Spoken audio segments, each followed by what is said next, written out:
Hello everyone, and welcome to the 2016-17 Third-Party Cooperative Arrangements Training for VR Staff. This morning I'm joined by Wayon Tolliver, our TPCA Contract Manager, to provide information that will help you to thoroughly understand the TPCA process and provide guidance on how you can help our school district partners achieve success in accomplishing their contractual requirements. This training is designed specifically for you, VR supervisors and counselors, to provide basic TPCA information that will include programmatic updates. We also hope to have some time to answer some questions that you may still have at the conclusion of the presentation. If we run short, however, I would like to invite you to send some questions or send your questions to me, and then I will do my very best to answer those questions as soon as possible. So you are aware, this webinar presentation will be recorded and made available for future review. The internet-based Prezi has been put on PowerPoint slides for you to have available for download. In addition, you have a draft copy of the TPCA program manual in the webinar resources found to the right of your presentation panel. If you can't see them there or you don't have them there, you have difficulties, send me an email and I'll make sure to send those to you. Please note that this is only a draft until the final program manual has been approved. Once approved, once that approval has been given, the program manual will be uploaded to our SharePoint page. I'd like to thank all of you who did provide feedback and contributed to the development of this manual. Your contributions were truly invaluable to this work. We plan to cover a good amount of material today, which will include the programmatic and systematic function of TPCAs, the TPCA contractual requirements, expectations, and deliverables, and best practices that are contributed to past and ongoing successful TPCA experiences. So you're aware, Wayon will need to leave the webinar early today for another commitment. So we're going to be changing the order of the material around. If you have downloaded the PowerPoint, please note that we will be jumping back to we're going to be jumping into the REBA explanation section, and then we'll return to our regular scheduled program afterwards. Okay, I'm going to give Wayon the microphone. One moment.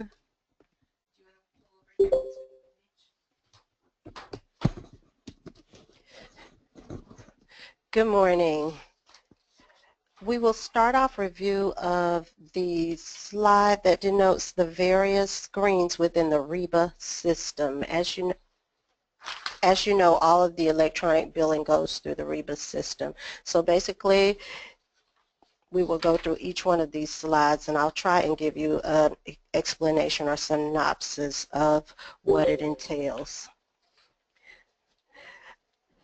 The TPCA POC Dashboard is basically a area where the point of contact is able to input information into the REBA system.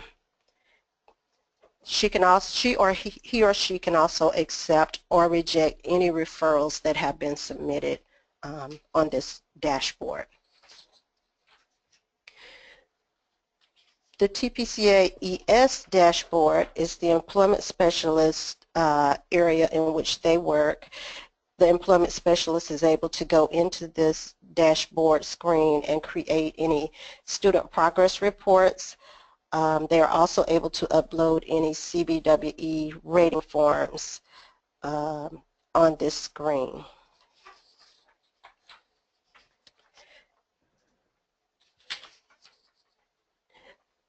The TPCA referral details screen. This screen is used by the counselor, the VR counselor, and here you will input any details of referrals for specific school districts. The TPCA referral service screen is where you go in and actually create a referral. You would input the service date of the referral, and basically this is where you would develop the report or create the report. So this is utilized by the VR counselor. TPCA referral service. Again, we're creating the referral, and the VR counselor utilizes this screen to actually input the service date.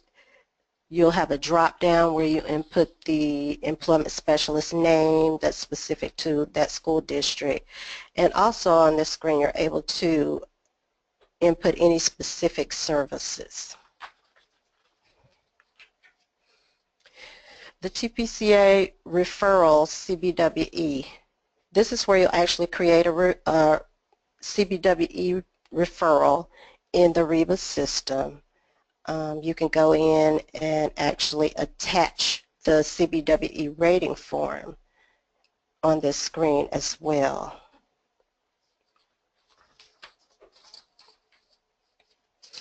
The TPCA report period. On this screen is where you'll go in and input the reporting period, whatever month that will be the reporting period. For instance, the first month that we will be starting off with would be August of 2016. When you're creating the reports, you're also pulling the SPRs that will also include information that the employment specialist has submitted through their weekly or daily submissions. This information could be anything pertaining to CBWE preparation or CBWE activities, IPE goals, or any other information pertaining to the student's success or the student's regression.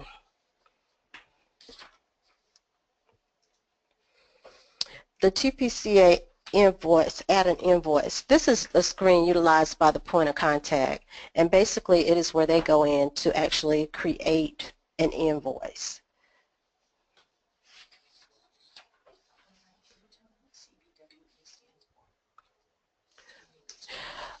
Okay, and let me just define the CBWE. It is the community-based work experience, and that is one of the goals that are on the deliverables of this contract, and you will find out more about that when Sheila Ward presents. She will give you more information on that. So the TPCA add invoice screen is basically, like I said, where the point of contact will go in to begin creating an invoice for that reporting period.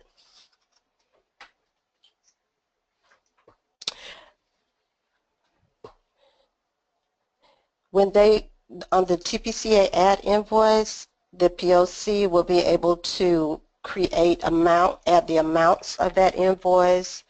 So not only the time frame, but also the amounts based on how many employment specialists they have.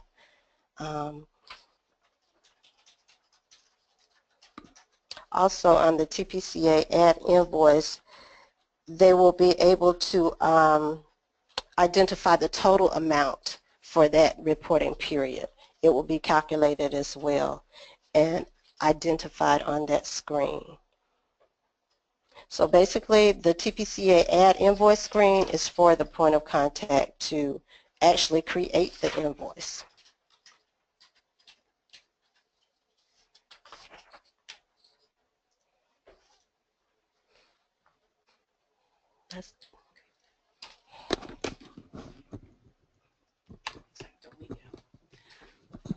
Hi everyone, back to Sheila. If anyone has any questions about REBA, I invite you to ask those now since Wayan will be leaving us shortly. If you put your questions into the chat box there on the right hand side of your screen, we'll be able to look at those and then have Wayan address those for you. So I'll go ahead and give you a second to, well, maybe a minute, to go ahead and put those in.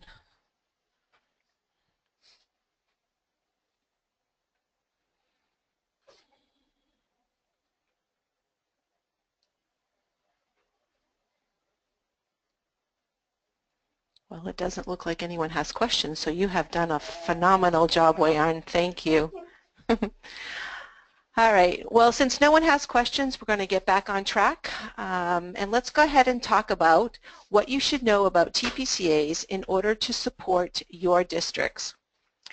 TPCAs allow us to engage in a collaborative partnership with school districts to offer career preparation experiences, particularly those community-based work experiences, those CBWEs, to students with the most significant disabilities who require intensive services and supports. TPCAs are a braiding of funding which allows VR to share program costs with districts. This is done by providing reimbursements for the required deliverables that are supplied by the employment specialist, who must spend 100% of their day within the school year working only with TPCA students. The purpose of the TPCA is simple. It is to provide paid and non-paid, hands-on, community-based work experience opportunities to students with the most significant disabilities, who would not otherwise have had these experiential work opportunities. We have had some questions about whether or not CBWEs can be counted towards WIOA set-aside, and simply, yes it can, and we're very excited about that. Since our CBWEs occur during the day, it is unlikely that students would also want to participate in work experiences after school. However, it is possible and should be considered on a case-by-case basis. If an OJT outside of the school time is provided, please know that this also goes towards our 15% set aside. So yes, people, we are spending money. In helping schools to understand what makes a good TPCA, we need to understand the eligibility criteria, student qualifications, and especially help them to understand these. As you know, with WIOA, we are able to serve youth 15 through 21 who are still in high school. It is likely, however, with the new graduation requirements for most students in a TPCA program to fall in the 18 to 21 year range who are receiving extended school district service. With this in mind, it is important to remind school district staff that students needing TPCA services must get access to these at least 2 years prior to exiting high school, because we want the opportunity and the time to prepare them. We must also remind districts about the Priority 1 category for reinforcing appropriate TPCA referrals. Oops. Sorry about that. And also reinforce the purpose of TPCAs, which is to serve youth with the most significant disabilities who require supported employment services. Districts have been provided these qualifications also, but revisiting them from time to time will help ensure you have appropriate referrals. Districts need to understand that a student may transition from high school to employment at any time once the student is ready to work and his or her education is complete. We need to understand that also and be reinforcing that with our staff. We must also ensure that districts understand that any school in a TPCA district can participate. Preference should be given to those students with the greatest need and should not be limited by the student's attendance at any given school. This may seem like a no-brainer, but we have had issues with this in the past. Implementing the TPCA program. The TPCA contract clearly outlines specific terms and identifies specific deliverables expected from both parties. To ensure both clearly understand all aspects of the contract, there are certain elements that you should be aware of when it comes to contractual changes, contract terms, service provisions, payments, financial consequences, and special provisions. There is a copy of the TPCA contract in the program manual that is highlighted to emphasize key points for school districts.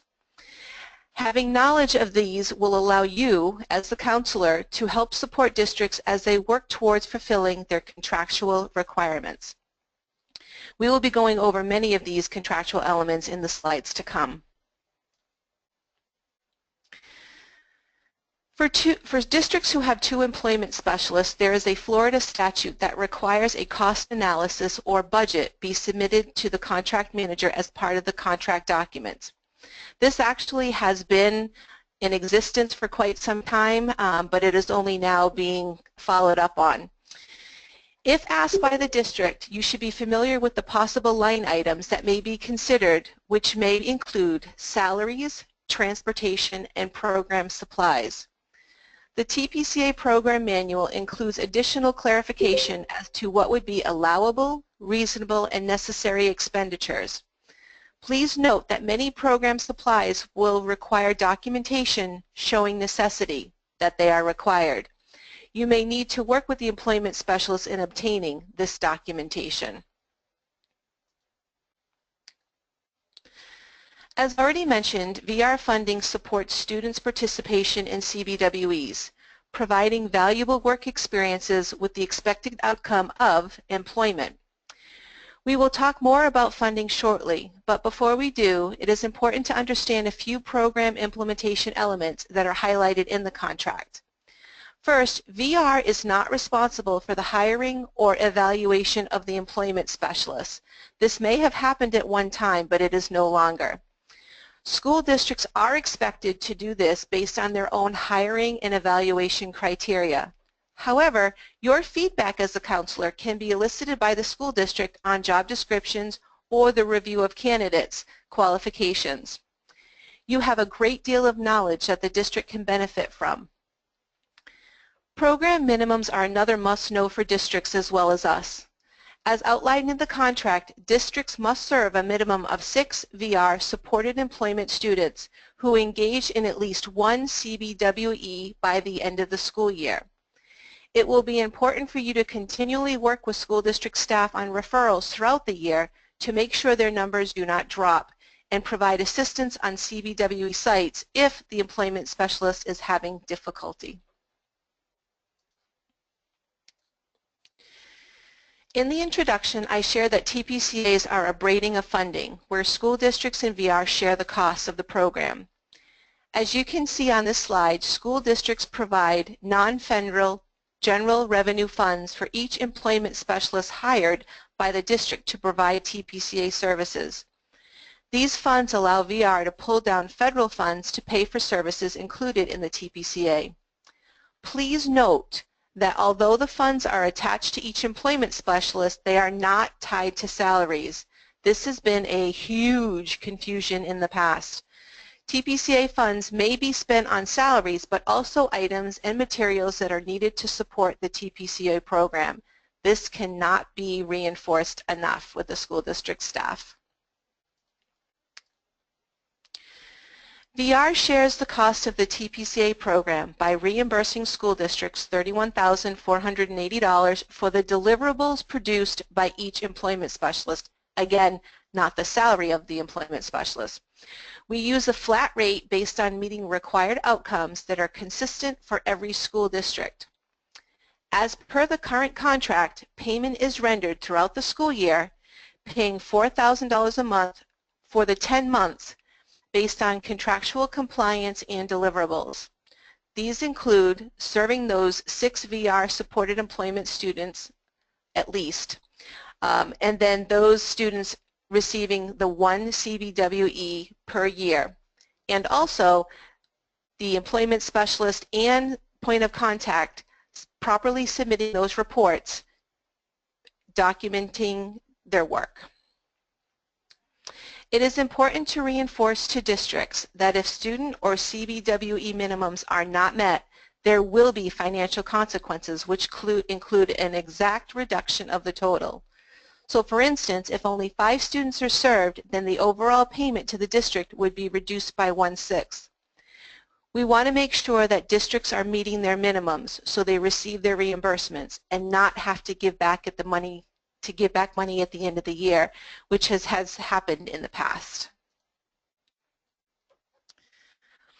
TPCAs, like most agreements, have identified roles, responsibilities, and commitments that help to clarify the agreement. We will be reviewing roles and responsibilities shortly, but for now, let's review the commitments that are made when signing the TPCA contract. In VR, we take pride in our collaboration with school districts and are dedicated to commitments needed to make this arrangement work. Since being transparent and clear with the policies, practices, and procedures that are necessary for a successful implementation of TPCAs, we are committed to providing important information and offering training materials to TPCA stakeholders. Documents such as the memorandums and technical assistant papers, presentations such as this, trainings, and multiple communication pathways will ensure TPCA stakeholders have the information and resources to help them be successful in their work. In addition to role-specific training that you are participating in now, that program manual has been created and a draft is available on this webinar. This manual provides information, guidance, structure, and best practices that will help to ensure quality programming, develop program consistency, and deliver continuity across the state. Since the monthly report submitted by the district point of contact provides the documentation necessary to show quality services being delivered, it is important that both the employment specialist and point of contact receive feedback on their submissions regularly. We are committed to providing guidance and support that will assist in the development of thorough reports. Counselors will be required to let employment specialists know if notes are not sufficient, and the TPCA contract manager will be responsible for providing feedback to the district point of contact on his or her monthly reports. Acknowledging the financial position of the districts are in, we are also committed to ensuring reimbursements are done so in a reasonable time frame. So you know, reimbursement usually takes approximately 3 to 4 weeks from the date of all invoice documentation once it's received. However, there may be variations depending upon submission date and holidays or hurricanes. It will be important for district points of contacts to get their report submitted by the end of the month to assist in the timely reimbursement of funds. Again, since counselors work so closely with school district staff, reinforcing this point can also be helpful and beneficial to them. In regards to school districts, there must be a commitment to hire a qualified full-time employment specialist who has the required skills and experience to complete TPCA deliverables. The employment specialist must work with only TPCA students.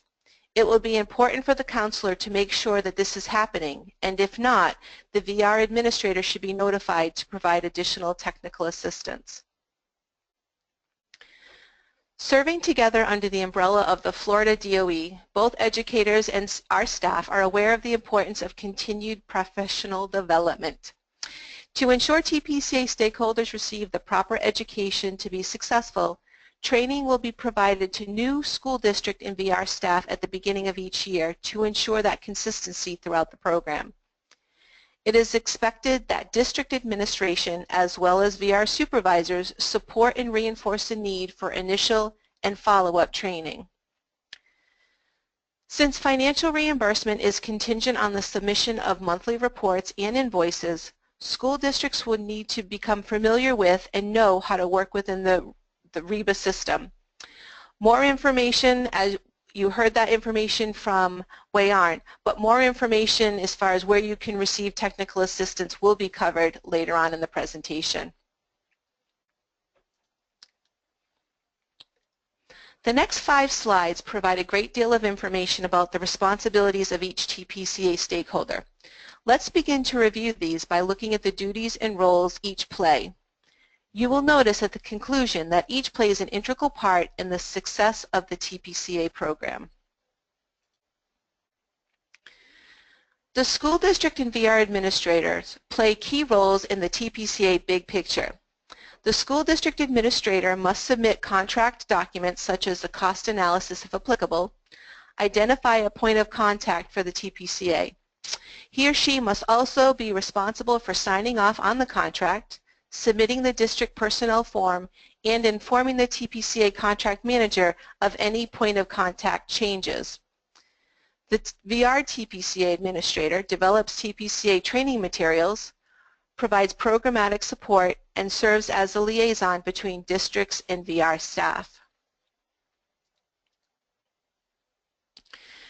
In reviewing the TPCA point of contact, it is important to know that the point of contact and employment specialist must be two different people. This is so because both have very different duties, roles, and responsibilities.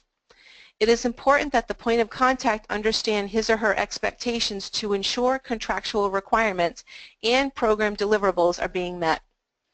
Having these responsibilities assigned to the point of contact will ensure the employment specialist has adequate time to focus on their TPCA responsibilities and ensure report accuracy. This is something that WAYARN checks, but if you notice while you're reviewing your reports that the point of contact is the employment specialist or vice versa, please, you need to let us know. Let's talk more about those VR referrals that you saw on the last page. As noted on the last slide, VR referrals should be made by the point of contact. This will need to be revisited often, as we know this has been an issue in the past. As you know, the eligibility process can take time, so referrals for the TPCA program should be made early and continuously throughout the year. We should be doing our very best to process referrals as they come in as quickly as possible. In yesterday's training with the districts, we told them that the TPCA program should be available to any student in the district meeting supported employment eligibility requirements. This may have to be revisited if you find certain students or certain schools are being favored. It is also important to reinforce with the point of contact that suggested referrals and decisions to refer should be made collaboratively between the point of contact and VR counselor. Again, this was stressed yesterday, but will most likely need to be reinforced. This past year, we have been working with school district staff to develop a streamlined referral process for transition youth services. The TPCA referral should be incorporated into this established process. If a process has not yet been developed, it is time, folks.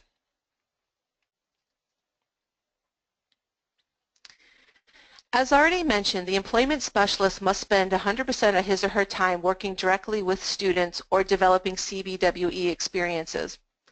While engaged in this key role, the employment specialist is preparing, working on-site with, providing assistance to students and employers, as well as setting up students for next steps after graduation or exit.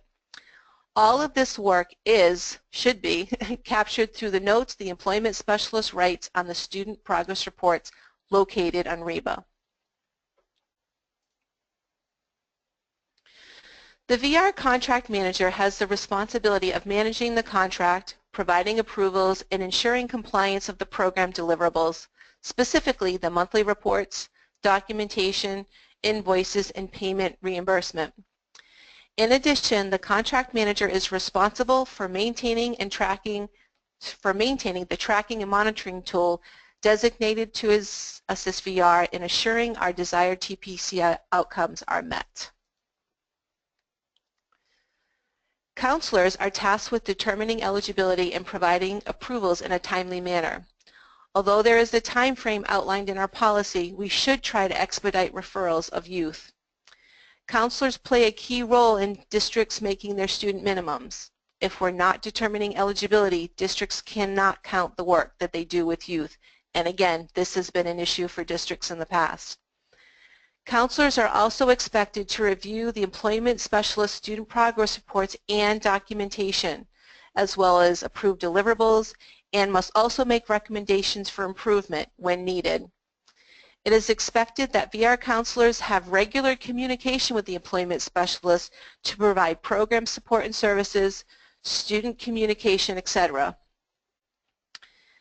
VR assistance can come in many forms.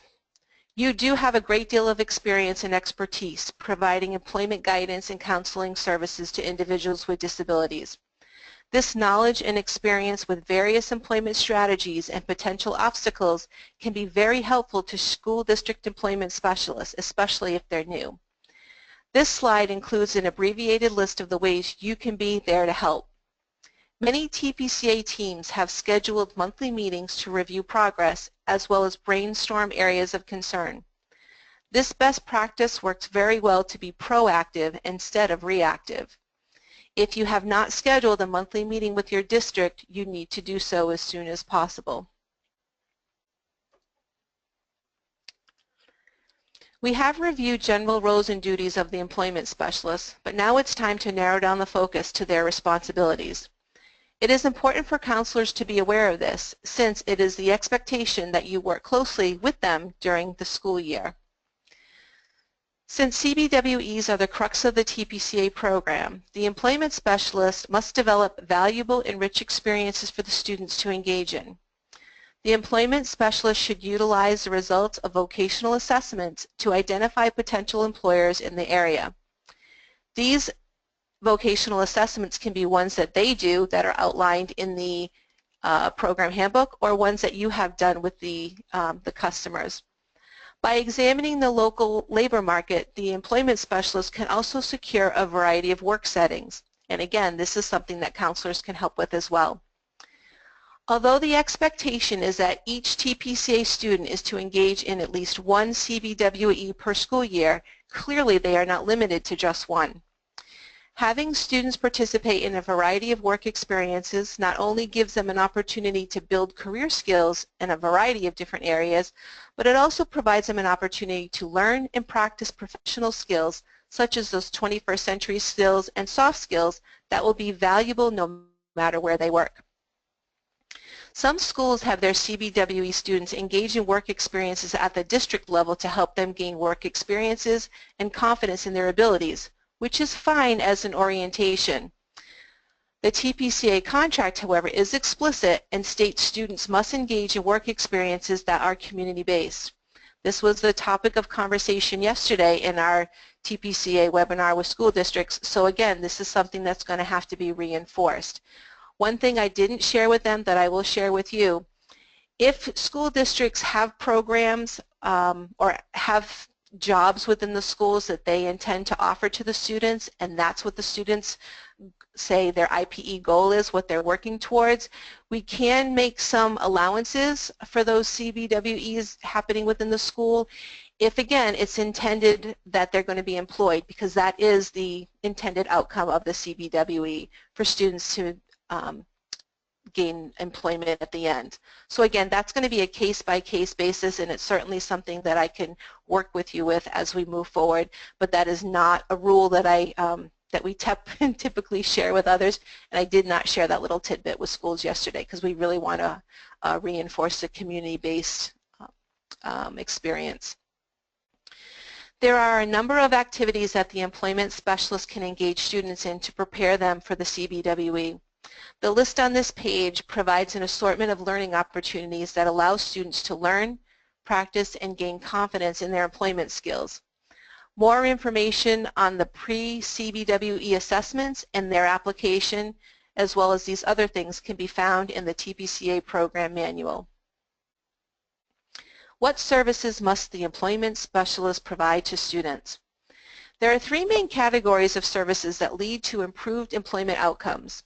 These include the pre-CBWE learning and preparation activities, which can include self-advocacy, social and self-help skills, and career exploration. Job coaching, which are structured intervention techniques used to help students learn to perform job tasks and develop the interpersonal skills necessary to be accepted as a worker in the community-based work site. And job retention supports, which also include ongoing support services that are employment-related and needed to promote retention in the workplace.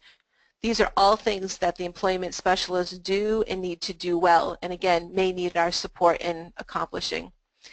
It is imperative that the employment specialist communicate regularly with you to report on student progress. Your advice, resources, and supports will ensure student progress, leading to student success. You are, after all, the experts.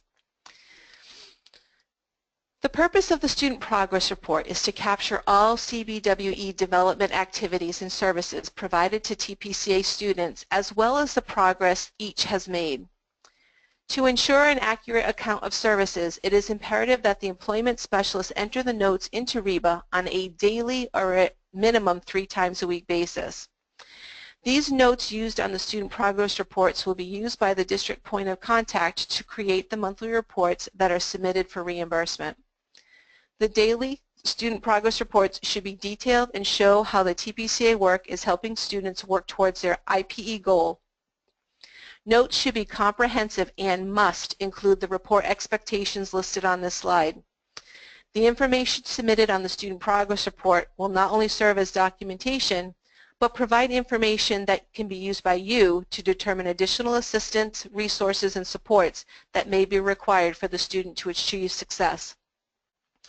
Student Progress Reports may be completed in narrative or bullet form. I shared with the district staff that the format is not important. It is the quality of the information provided that is important. And again, the counselors need to review these, and if they're finding that these components are not included, we need to give guidance on these, send them back, and ask for them to be revised. We can't approve them unless they have these. In developing quality reports, the employment specialist must include information that is helpful in determining the outcomes of the service deliverables. This includes the activities completed and the outcomes from the work, progress or regression, specific problems or concerns, activity delivery, and support required. In addition to these items, the employment specialist will need to include CBWE progress that is gathered from site visits and direct feedback by the site supervisor. Keep in mind that counselors should be reviewing these student progress reports for the required content. If they do not contain what is required, again, they should not be approved. Changes are coming. In addition to the student progress reports that the employment specialist must complete, the employment specialist is responsible for distributing and collecting CBWE rating forms. This form that you see on the screen is newly revised, and it's designed for the CBWE worksite supervisor to assess each student at the worksite. The information included will help the employment specialist and counselor to determine progress, as well as indicate if more assistance is required. This is new. CBWE rating forms must be completed quarterly if the CBWE is considered long-term, 3 or more months. If the CBWE is short-term, less than 3 months, they must be completed monthly. And again, these forms must be submitted with the employment specialist student progress reports. Please note, counselors, that this is a change to how CBWEs were submitted last year. We were mindful of the comments submitted by the site supervisors of finding monthly evaluations taxing. It is important to understand that this year's contract does not reflect this language, so we added the requirement of including CBWE progress gathered from site visits and direct feedback by the site supervisors directly into the employment specialist's monthly student progress reports. You will need to make sure that this information is included to avoid having to go back to the monthly CBWE rating forms for every student. It is also important for the employment specialist to ensure that the CBWE rating forms are signed by the site supervisor. You must review these documents carefully and only approve these if it is signed by the works site supervisor. Again, if not, they need to be sent back. It is important for the employment specialist to know their employers in order to best match a student with an appropriate worksite supervisor and environment. This can be really difficult, especially if the employment specialist or the counselor is new to the area. It is beneficial for employment specialists to have a way of tracking their employers that they've worked with in the past. One method of accomplishing this is to complete an evaluation of the worksite at the end of the TPCA work experience. The CBWE worksite evaluation that has been developed allows the employment specialist to document valuable feedback on worksite supervisor, employees, and worksite environment that can be used in making future decisions about TPCA placements. Please note that the CBWE worksite evaluation is not a requirement, but it is strongly encouraged. The counselor should also keep a copy of these evaluations if feedback is required for future placement. TPCA funds have been tied to deliverables, and a large deliverable is that monthly report that is submitted by the district point of contact. To ensure a timely reimbursement of funds, the monthly report and all required documentation must be submitted in REBA to the VR contract manager by the end of each month.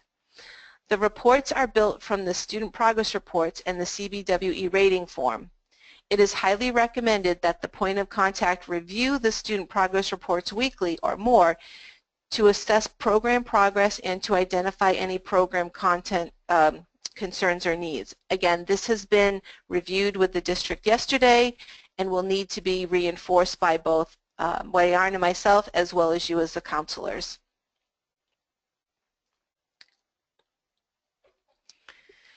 An established process includes certain steps taken every time something is done to ensure consistency. This process chart on the slide walks us through the documentation approval process. You will notice again that all TPCA stakeholders play a role somewhere within that process. You will also notice that communication between those stakeholders is built in for assurance purposes.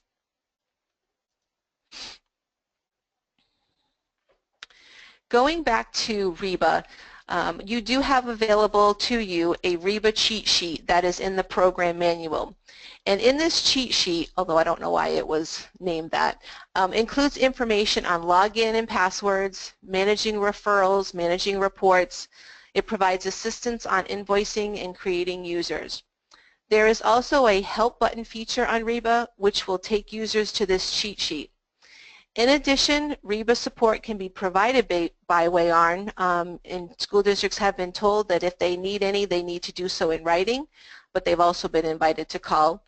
If there is need for tech support, districts have been also instructed to send any issues to that email address there. And I know we have an internal email for our needs, so you, if you're having issues, can send that to them directly. To be mindful of the busy schedules that you all have, we developed a timeline that lists specific TPCA expectations and requirements that will need to be completed throughout the school year as well as during the summer months. This timeline has been broken up for you into 3 time frames as well as a section which lists things that should be going on throughout the school year. The school district has their own timeline, but both of these are put together in the program manual for you to be able to see what those expectations are for the year. We are strong believers in collaboration and know when partners work together to achieve common goals, successful outcomes result. In order to have that opportunity to collaborate, we review the importance of the counselor and the employment specialist meeting monthly. As mentioned earlier, these should be scheduled in advance to ensure time is built into those busy schedules that you have. The employment specialist should be encouraged to participate in district and community collaborative opportunities to explore additional CBWE options. However, participation by VR staff should also be considered for engagement, outreach, and collaboration purposes. The following slides share best practices that come from TPCA program surveys, feedback from TPCA participants, and visits to TPCA sites. The material is meant to provide new districts with program information that will assist in program development and returning districts for ideas for continuous improvement. The counselor can work with the employment specialist in collaboration with ESE to develop CBWEs that best match students' abilities and needs, tolerance, endurance, and learning preferences. In the initial assessments that you do, that you gather a lot of this information that can be extremely beneficial to the employment specialists.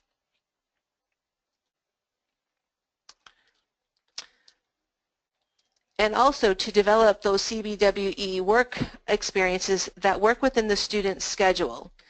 It can be very difficult when a student is trying to accomplish those graduation requirements to fit in those CBWE experiences.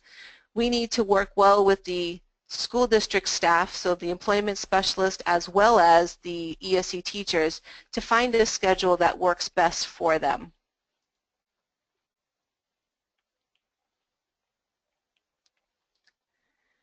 The other thing that we also want to share with you is the curriculum that school districts must follow in their TPCA programs. The Department of Education does have career courses, and in addition to those career courses, many school districts also look at adding additional components, which you see listed here. One of the things I wanted to share with you that I did share with this school district is the use of functional portfolios that can increase the employability outcomes of students. Portfolios are things that allow students to put in things such as evidence of skills, and that can be letters, it can be pictures of them engaging in the work.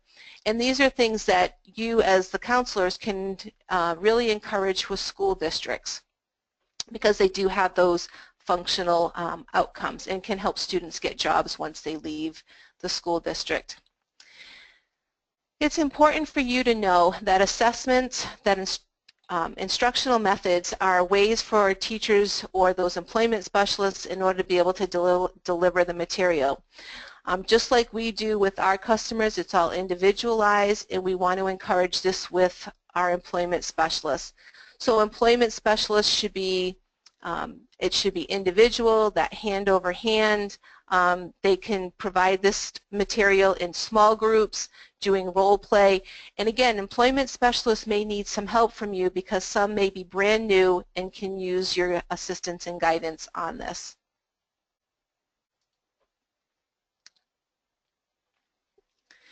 We'd like you to become familiar with various assessments. We know that discovery is something that we use, but it's also something we need to encourage the school districts to use, because they need to understand that assessments help us to evaluate, measure, and document academic and employment readiness, as well as learning progress, skill acquisition, and the needs of the student. We can work with the employment specialist to translate assessment outcomes into specialized supports, programming, and services that will aid in student success. Again, assessment may be new to these employment specialists, especially if they don't have that training behind them. We do have that expertise, so we want to be there for them. And thinking about how we use the assessment to identify accommodations, to help students self-advocate for themselves. Again, you guys are a great resource for that. It's really important to keep in mind the goal of the CBWE, which is to help students prepare for and gain competitive integrated employment at the end. For smaller district, employment options seem to be limited, and it is helpful to have ideas to pull from. It is important for school districts and staff to be open-minded and research the opportunities within the community. Employment specialists can get a good idea of these opportunities if they participate in Rotary, Chamber of Commerce, and business leadership networking meetings. But you as the counselor can also be of assistance in researching CBWE options or speaking with your area BRR for suggestions.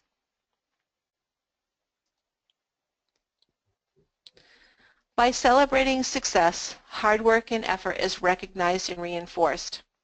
This acknowledgement of success, even small accomplishments, provides the motivation for continued growth and movement in a positive direction.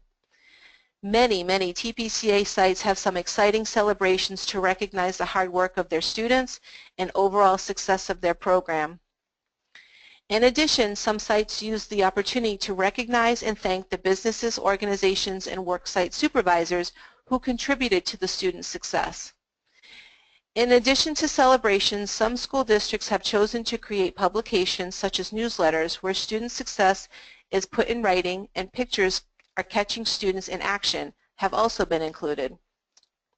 These newsletters also highlight and showcase the businesses that have opened their doors to students and contributed to their success. Counselors should be involved in developing celebrations as well as participating in them and contribute to those district publications. We need to be present, be involved, and be proud to share the accomplishments that VR has contributed to. We here in headquarters want to make sure that you have the resources and supports you need in order to have a successful TPCA year.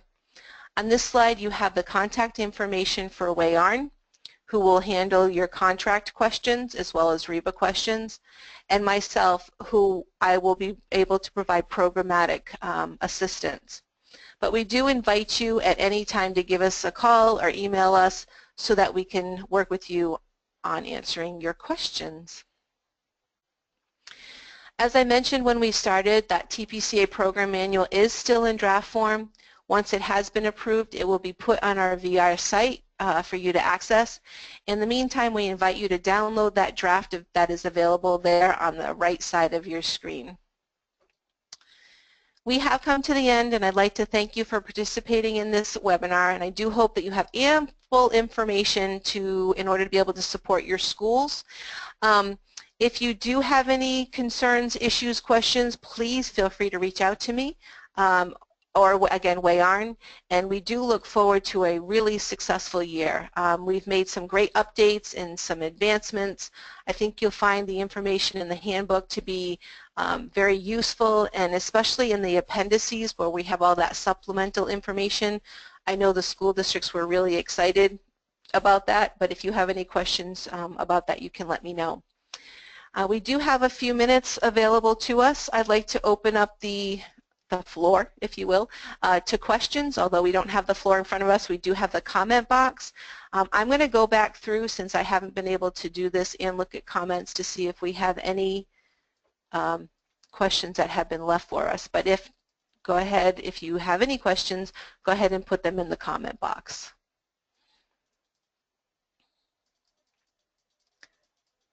I don't see any questions that have been submitted so far.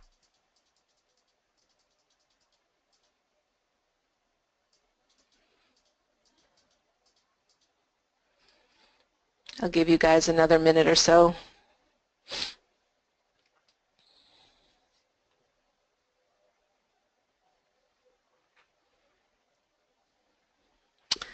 Okay, well, it doesn't seem as though there are any questions, so again, thank you so very much for participating. For those of you who would like to access this webinar, it has been recorded. It will be provided to me in a link. The materials, as far as the PowerPoint slides as well as the manual, if you don't get them now from the materials button, shoot me an email and then I can get them sent to you. Actually, while I say that, I did try to send them to some of the school district participants yesterday, and the files are too big. So I'm in the process of working with Carmen and Rachel and possibly Armando to see if we can get them put on our Rehab Works site for the school districts, as well as our site, the SharePoint for our staff. But if you can't get them from the materials, then I will definitely have them available for you. Just shoot me an email and I'll make sure that you get those. Thanks again, everyone, very much. I appreciate you being here, and we'll talk to you soon. Have a great day.